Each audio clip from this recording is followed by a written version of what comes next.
Մրցաշրջան 2026-ի հերթական չեմպիոնական տիտղոսն ըմբշամարտում այս անգամ պատվոհարթակի ամենավերին աստիճանին Վահե Հովեյանն է։ Բուլղարիայում ընթացող հունարամեկավոճի ըմբշամարտի Եվրոպայի միջև 17 տարեկանների առաջնությունում մեր մարզիկը շքեղ գոտ է մարտեր անցկացրեց, հաղթելով նախ Թուրքիայի, ապա Լեհաստանի ու Լիտվայի ներկայացուցիչներին։ Եզրափակիչում հայ ըմբշի մրցակիցը հունգարացի Դոմենիկ Շիրգայելինն էր։ Հովեյանից ընդամենը 32 վայրկյան պահանջվեց մրցակցին պարտության մատնելու ու չեմպիոն հռչակվելու համար։ 65 կիլոգրամ քաշային Զավել Մեժլումյանը նվաճեց արծաթե մեդալ, 50 կիլոգրամ քաշային Գեղամ Եղիազարյանն էր կանգնեց պատվոհարթակի 3-րդ աստիճանին։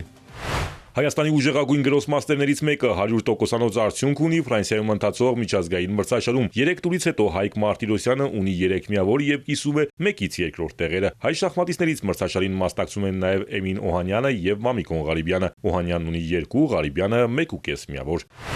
Եվ հայտնի են բռնցքամարտի Հայաստանի պատանիների չեմպիոնները տղաների ու աղջիկների 20 քաշային կարգում 5 օր շարունակ պայքարել է ավելի քան 200 բռնցքամարտիկ։ Գրեթե բոլոր մենամարտերն անցել են անզիջում ու համառ պայքարում։ Այս տուգատեսն ընտրական էր Եվրոպայի առաջնության կազմը ձևավորելու հարցում։ Աղջիկների պայքարում ունեցել ենք 7 եզրափակիչ։ Մարշի խոսքով հաղթողներից ոչ բոլորը կընդգրկվեն Եվրոպայի առաջնության հայտարարությունում։ Ես ավելին էի սպասում, բայց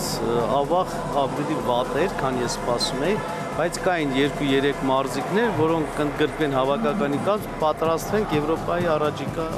մրցաշարին։ Տղաների պայքարում մրցակցությունն անհամեմատ թեժ էր։ Այստեղ կային նաև տիտղոսակիր բռնցքամարտիկներ։ Լավ մենամարտ անցկացրեց 57 կիլոգրամ քաշային կրտսեր տարիքի պատանիների Եվրոպայի չեմպիոն Մենու Աուլիխանյանը։ Վանաձորցի մարզիկը զգալի բարելավել է մարզավիճակն ու վստահ դարձավ չեմպիոն։ Շատ էինք պատրաստվել այս մրցանը, որպեսզի գրավենք առաջի տեղը։ Մրցակինս շատ ուժեղ տղա էր։ Անցկացրեցինք լավ մենամարտ, որի բոլորը տեսան եւ շատ դուր եկավ նրանց մեր բոյը։ Հատկապես ինչի շնորհիվ կարողացար մրցակցիդ հաղթել, որը կհամարես քո հաղթատուղթը այս մենամարտում։ Հատկապես մեծ էր առավելությունս իմ տեխնիկան, իսկ